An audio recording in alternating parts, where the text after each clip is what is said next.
Selamat sore dan salam sejahtera untuk kita semua. Perkenalkan, nama saya Freddy Victorinus. Saya dari jurusan Pendidikan Akuntansi, Fakultas Keguruan dan Ilmu Pendidikan Universitas Halu Oleo. NIM saya A1A622035. Dan pada kesempatan kali ini, saya akan menjelaskan tentang bab 7 mengenai administrasi kantor. Dan untuk mempersingkat waktu, saya langsung untuk memaparkan materi.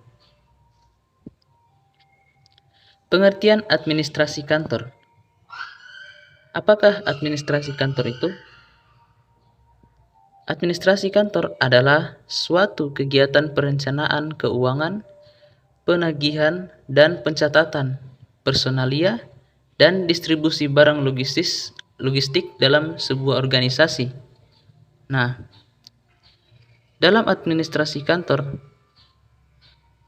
diterapkan fungsi-fungsi manajemen, yang dimana fungsi-fungsi manajemen tersebut diantaranya fungsi perencanaan, pengorganisasian, penggerakan, dan pengawasan kantor. Hal itu dibuat agar tujuan kantor dapat tercapai dan pegawai-pegawai dapat merasa puas. Nah, contoh dari administrasi kantor ini diantaranya pembuatan surat masuk keluar barang, pencatatan stok barang, dan lain-lain. Kemudian, operasi kantor. Dalam administrasi kantor, identik dengan operasi kantor. 3 hal yang berkaitan dengan operasi kantor, yakni records atau pencatatan, formulir, dan koresponden. Saya akan menjelaskan satu persatu, mulai dari records. Records adalah pernyataan fakta atau pendapat tertulis yang penting untuk kebutuhan masa depan, terutama dalam pengambilan keputusan dan bahan perbandingan.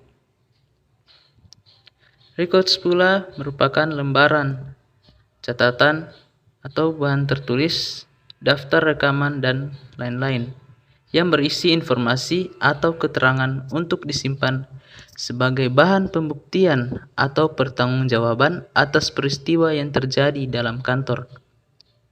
Nah, records dan reports tersebut meliputi beberapa bagian, yakni yang pertama bagian produksi, yang meliputi catatan pembelian bahan baku, catatan jam kerja pegawai, catatan biaya mesin, pemeliharaan, penyusutan, dan unit produksi.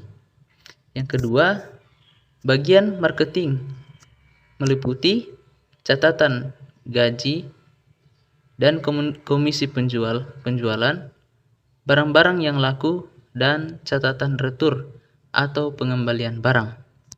Yang ketiga, bagian personil atau karyawan yang meliputi catatan data personil, kualifikasi, golongan, gaji, pengalaman kerja, dan masa pengusulan kenaikan pangkat. Yang kedua, formulir.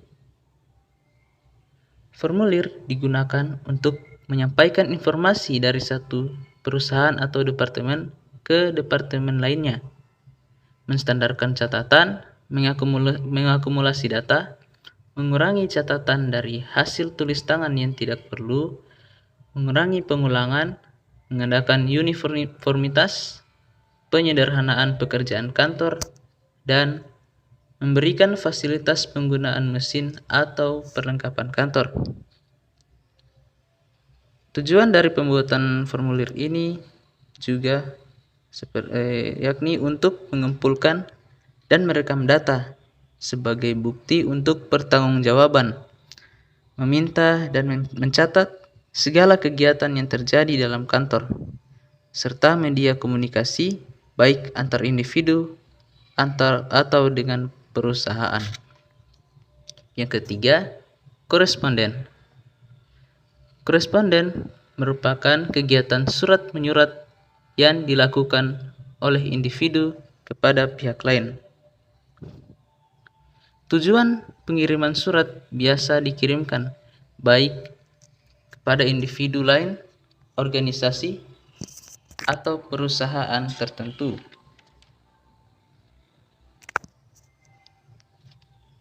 Dalam menulis koresponden, manajer kantor yang bertanggung jawab atas hal tersebut.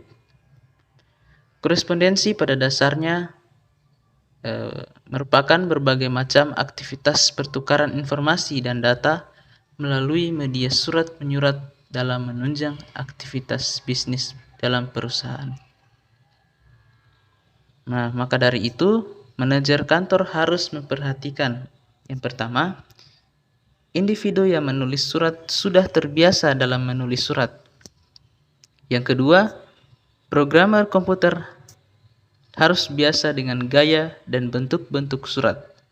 Yang ketiga, kapan harus menggunakan tape recorder. Tape recorder itu merupakan rekaman agar lebih ekonomis dan efektif. Yang keempat, prosedur dalam melaksanakan koresponden secara efektif. Dalam administrasi kantor, salah satu yang berperan penting adalah manajer.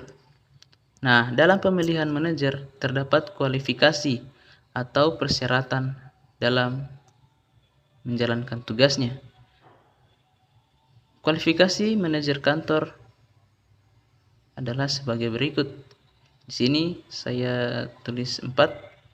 Yang pertama, kualitas personal yang harus dimiliki dalam menjadi seorang manajer, yakni memiliki jiwa kepemimpinan, mampu berpikir, dan mampu merencanakan.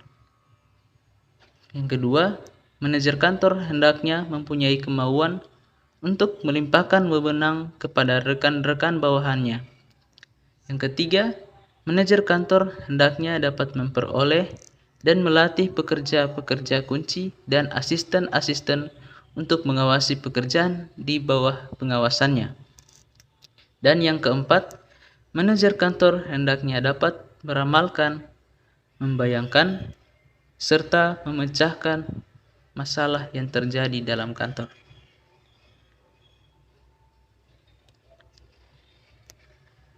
Dari materi di atas, saya mengambil kesimpulan bahwa tujuan administrasi kantor yaitu menghimpun data informasi, mencatat, mengolah, menggandakan, mengirim, dan menyimpan seluruh informasi yang terjadi di dalam kantor guna untuk mengontrol seluruh kegiatan dalam kantor agar tujuan dalam kantor dapat tercapai dengan baik. Baik, itulah presentasi dari saya. Saya memohon maaf apabila terdapat kekurangan dalam presentasi saya. Akhir kata, saya mengucapkan banyak terima kasih telah menonton dan salam sejahtera untuk kita semua.